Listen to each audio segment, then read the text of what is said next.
નમસ્કાર વાલા ખેડૂત મિત્રો, અમારી યુટ્યુબ ચેનલમાં આપ સર્વ ખેડૂત મિત્રોનું હાર્દિક સ્વાગત કરીએ છીએ। આજે આપણે વાત કરવી છે ઝટકા મશીન સહાય યોજના વિશે, એટલે કે સોલાર પાવર યુનિટ કીટ સહાય યોજના વિશે। વાલા ખેડૂત મિત્રો, શું તમે જાણો છો? ખેતીવાડી વિભાગ ગુજરાત સરકાર દ્વારા ખેડૂતોના ખેતી પાકોને જંગલી જાનવર તેમજ રખડતા રઝળતા એ ઢોરોના ત્રાસથી તમારા ખેતી પાકોને બચાવવાના હેતુથી સરકારશ્રી દ્વારા ઝટકા મશીન લગાવવા માટે સહાય આપવામાં આવે છે। શું તમે આ સહાય વિશે જાણો છો? શું તમે આ સહાયનો લાભ મેળવ્યો છે? જો ન જાણતા હોય તો આવો હું આપ સર્વ ખેડૂત મિત્રોને વિગતે જણાવીશ કે આ સહાય યોજનાનો લાભ કેવી રીતે લેવો, તેમજ ક્યારે અરજી કરવી, કયા કયા ડોક્યુમેન્ટની જરૂરિયાત રહેશે, કેટલી સબસિડી મળવાપાત્ર રહેશે, સંપૂર્ણ ચર્ચા આપણે આ વિડીયોની અંદર કરવાના છીએ। તો અમારી સાથે અંત સુધી બન્યા રહેજો। તે પહેલાં હજી સુધી આપે અમારી આ કિસાન સંઘ યુટ્યુબ ચેનલને જો સબસ્ક્રાઇબ ન કરી હોય તો સૌથી પહેલાં અમારી આ કિસાન સંઘ યુટ્યુબ ચેનલને સબસ્ક્રાઇબ કરી લેજો, જેથી કરી અને અમારા આવા અવનવા યોજનાકીય વિડીયો તમે પોતાની સ્ક્રીન પર નોટિફિકેશનના માધ્યમથી સૌથી પહેલાં જોઈ શકો। તો વાલા ખેડૂત મિત્રો, સૌથી પહેલાં આપણે વાત કરીએ કે આ ઝટકા મશીન સહાય યોજનાનો લાભ લેવા માટે એ અરજી ક્યારે કરવી। સૌથી પહેલાં આપ સર્વને જણાવી દઉં કે સરકારશ્રીની કોઈ પણ સહાય યોજનાનો લાભ લેવા માટે આઈ ખેડૂત પોર્ટલના માધ્યમથી એ ઓનલાઈન અરજી કરવામાં આવશે। ઓનલાઈન અરજી કરેલી નહીં હોય તો તમને આ સહાય યોજનાનો લાભ એ મળવા પાત્ર રહેશે નહીં।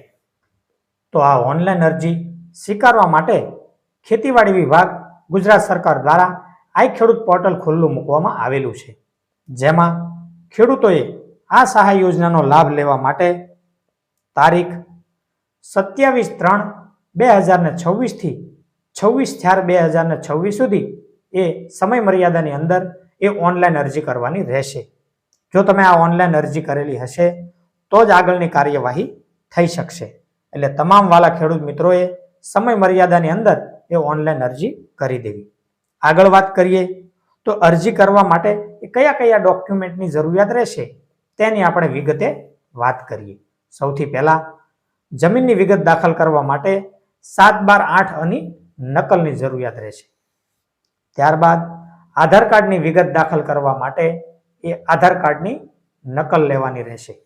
વાલા ખેડૂત મિત્રો, સરકારશ્રીના આ વર્ષના નવા નિયમ મુજબ આધાર ઓથેન્ટિકેશન કરવું ફરજિયાત છે।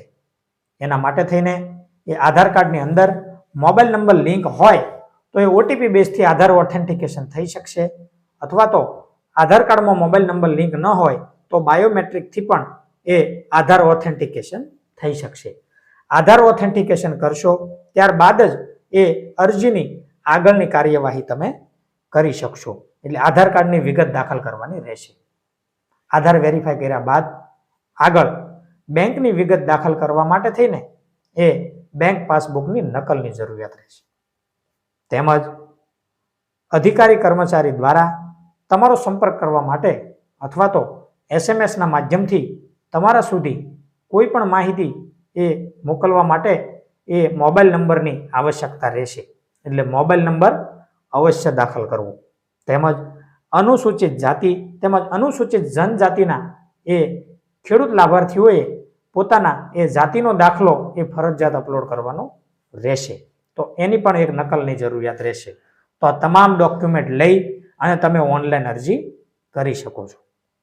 આગળ વાત કરીએ તો ઓનલાઈન અરજી એ કેવી રીતે કરવી અથવા તો ઓનલાઈન અરજી કરવા માટે ક્યાં જવું તેની આપણે વિગતે વાત કરીએ તો ખેડૂત મિત્રો, જો તમે સ્માર્ટફોન વાપરતા હોય તો તમે તમારા સ્માર્ટફોનના માધ્યમથી એ જાતે પણ આઈ ખેડૂત પોર્ટલ પર એ ઓનલાઈન અરજી કરી શકો છો।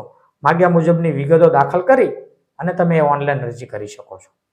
તેમજ આ પ્રકારનું જો તમારી પાસે નોલેજ ન હોય અથવા તો તમે જાણતા ન હો તો તમારા ગામની ગ્રામ પંચાયતમાં વીસી એટલે કે કોમ્પ્યુટર ઓપરેટર પાસે જઈ અને એ તમે ઓનલાઈન અરજી કરી શકો છો। અથવા તો તાલુકા લેવલે સીએસસી સેન્ટર હોય એટલે કે કોમન સર્વિસ સેન્ટર હોય, એ કોમન સર્વિસ સેન્ટરના માધ્યમથી પણ તમે ઓનલાઈન અરજી કરી શકો છો।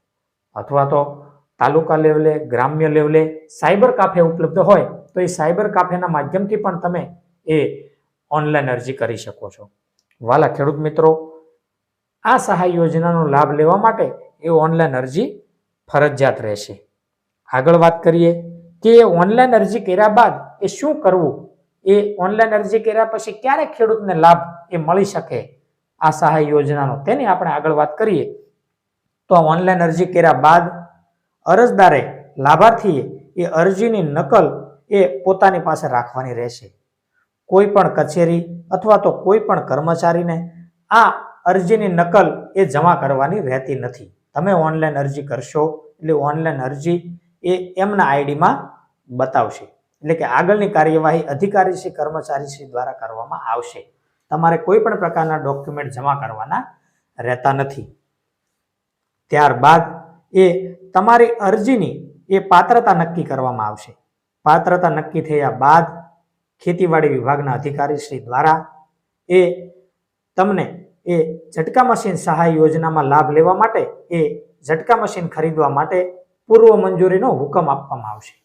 એ પૂર્વ મંજૂરીનો હુકમ એ તમને મળ્યા બાદ તેમાં જણાવ્યા મુજબની એ તારીખમાં તમારે સમય મર્યાદામાં એ ઝટકા મશીન સાધન ખરીદી કરી અને પરત એના એ સહાય કેસ પેપર જમા કરવાના રહેશે. સમય મર્યાદાની અંદર એ સહાય કેસ પેપર જમા કરવામાં આવશે તો જ એ સહાય તમને મળવા પાત્ર રહેશે. તો આગળ વાત કરીએ કે સહાય કેસ પેપર જમા કર્યા બાદ એ આગળની શું પ્રક્રિયા હોય છે. તો ખેતીવાડી વિભાગના કર્મચારી, ગ્રામ સેવક અથવા તો અધિકારીશ્રી દ્વારા એ તમારા સહાયના કેસ પેપર ત્યાં પહોંચે ત્યારબાદ આગળની કાર્યવાહી એ સ્થળ કરાઈને રહેશે. એટલે કે અધિકારી, કર્મચારી દ્વારા એ સ્થળ ખરાઈ કરવામાં આવશે. તમે એ ઝટકા મશીન સાધનની ખરીદી કરેલી છે કે કેમ, એ સાધન જૂનું છે કે કેમ, એ નવું તમે ખરીદી કરેલી છે કે કેમ, એ તમામ પ્રકારની એ સ્થળ ખરાઈ એ અધિકારી, કર્મચારી દ્વારા કરવામાં આવશે. એ સ્થળ ખરાઈ કર્યા બાદ એ આગળની કાર્યવાહી થઈ શકશે. હવે આગળ વાત કરીએ કે આ યોજના હેઠળ એ કોને કોને લાભ મળવા પાત્ર છે તેની વાત કરીએ. તો આ યોજના હેઠળ રાજ્યના તમામ ખેડૂત ખાતેદારોને, એટલે કે જેમણે કાંટાળા તારની વાડ યોજનામાં લાભ લીધેલો નથી એવા તમામ ખેડૂતોને આ સહાય યોજનાનો લાભ મળવા પાત્ર રહેશે. અહીં આપ સર્વ ખેડૂત મિત્રોને ખાસ મારે જણાવવાનું કે જે ખેડૂત મિત્રોએ તાર ફેન્સિંગ સહાય યોજનાનો લાભ લીધેલો હોય, તારની વાડની યોજનાનો લાભ લીધેલો હોય, તેમને આ ઝટકા મશીન સહાય યોજનામાં લાભ મળવા પાત્ર રહેશે નહીં. એટલે કે આ બંને યોજના સંલગ્ન હોવાથી કોઈ પણ એક સહાય યોજનાનો તમે લાભ લઈ શકશો. જો તમે ઝટકા મશીન સહાય યોજનાનો લાભ તમે લેતા હો તો કાંટાળી તારની વાડની યોજનાનો લાભ તમે નહીં લઈ શકો. એટલે બંનેમાંથી કોઈ પણ એક જ સહાય યોજનાનો લાભ તમને મળવા પાત્ર રહેશે સરકારશ્રીની ગાઈડલાઈન મુજબ. તો વાલા ખેડૂત મિત્રો, આગળ વાત કરીએ તો આ ઝટકા મશીન સહાય યોજના એટલે કે સોલાર પાવર યુનિટ કિટ ની અંદર એ કેટલી સહાય ખેડૂતોને મળવા પાત્ર રહેશે તેની વાત કરીએ. તો ખેડૂતોને કુલ ખર્ચના 50% અથવા તો 15,000 રૂપિયા બેમાંથી જે ઓછું હોય તે મળવા પાત્ર રહેશે. તો વાલા ખેડૂત મિત્રો, આ વાત થઈ ઝટકા મશીન સહાય યોજનાની, એટલે કે સોલાર પાવર યુનિટ કિટ સહાય યોજનાની. તો તમે પણ આ સહાય યોજનાનો લાભ લેવા માંગતા હો તો તમે સમય મર્યાદાની અંદર, એટલે કે આગળ જણાવ્યા મુજબની એ તારીખની અંદર એ ઓનલાઈન અરજી કરી દેવી.